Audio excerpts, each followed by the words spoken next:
یہ صورت اس دور میں نازل ہوئی کہ ابھی کسی گھر سے بیٹا دین پہ آ رہا ہے، کسی پہ بیوی آ رہی، اور عام طور پہ یوتھ، ینگسٹرز اور عورتیں نبی کی دعوت سے متاثر ہو رہے تھے۔ تو اس کے بارے میں ایک حدیث بھی سن لیجئے۔ سعد بن ابی وقاص کہتے ہیں، میں نے عرض کیا اللہ کے رسول، لوگوں میں سب سے زیادہ مصیبت اور آزمائش کا شکار کون ہوئے؟ فرمایا انبیاء کرام، پھر جو ان کے بعد ان کے جیسے۔ بندے کی آزمائش اس کے دین کے مطابق ہوتی ہے، اگر وہ دین میں سخت اور پختہ ہے تو آزمائش بھی سخت ہوگی، اور اگر دین میں نرم اور ڈھیلا ہے تو مصیبت بھی اسی انداز سے نرم ہوگی۔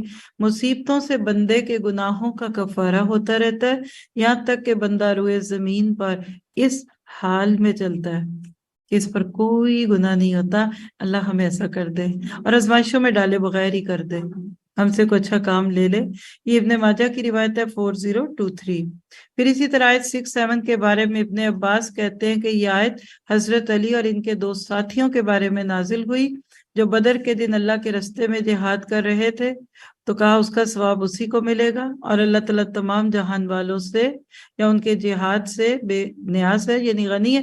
مطلب یہ کہ اللہ دشمن کو خود بھی ہٹا سکتا ہے، تمہیں تو وہ آنر دیتا ہے کہ تم جہاد کرو دشمنوں سے تاکہ تمہیں شہادت ملے یا تم غازی بنو۔ پھر آیت 7 میں صحابہ کرام پر اللہ تعالیٰ کے انعامات، برائیاں مٹا دے گا، نیکیوں میں اضافہ کرے گا اور بہترین جزا دے گا۔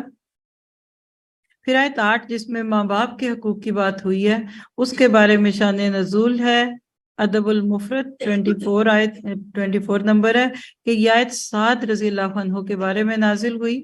وہ کہتے ہیں کہ میرے بارے میں 4 آیتیں نازل ہوئیں، ان میں سے ایک یہ ہے جو ہم پڑھ کے آئے ہیں۔ یہ اس لیے اتری کہ میری ماں نے مجھ سے کہا کہ سعد، کیا اللہ کا حکم میرے ساتھ نیکی کرنے کا نہیں؟ آج بھی مائیں کہتی ہیں نا، میں تمہیں دودھ نہیں بخشوں گی، میں تمہیں فیڈر نہیں بخشوں گی۔ ہاں، تو مائیں ہمیشہ بلیک میل کرتی ہیں، یہ بھی یاد رکھیں، چاہے بوڑھے ہو جائیں آپ یا ماں بوڑھی ہو جائے، صبر کے چپ کر کے برداشت کر لیجئے۔ خیر، کیا کہا کہ میرے ساتھ نیکی کا حکم نہیں دیا؟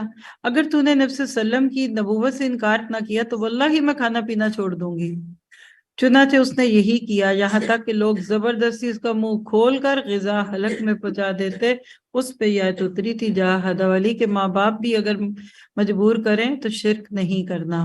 پھر آیت نمبر 11 میں آزمائشوں کی بات تھی، تو اللہ آزماتا ہے کیوں؟ لوگ کہتے ہیں میرے پہ اتنی آزمائشیں کیوں؟ وائی می؟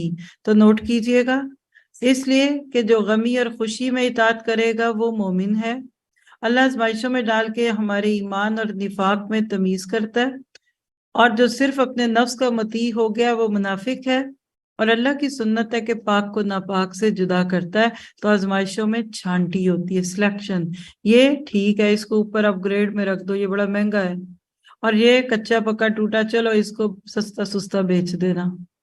سبزی والا، پھل والا بھی یہی کرتا ہے، اور پھر وہ سستے بک جاتے ہیں۔ اللہ ہمیں مہنگا کر دے اور آزمائشوں میں ڈالے بغیر، اور اگر آزمائشیں ڈالی ہیں تو استقامت کے ساتھ اپنے کام کا بنا لے۔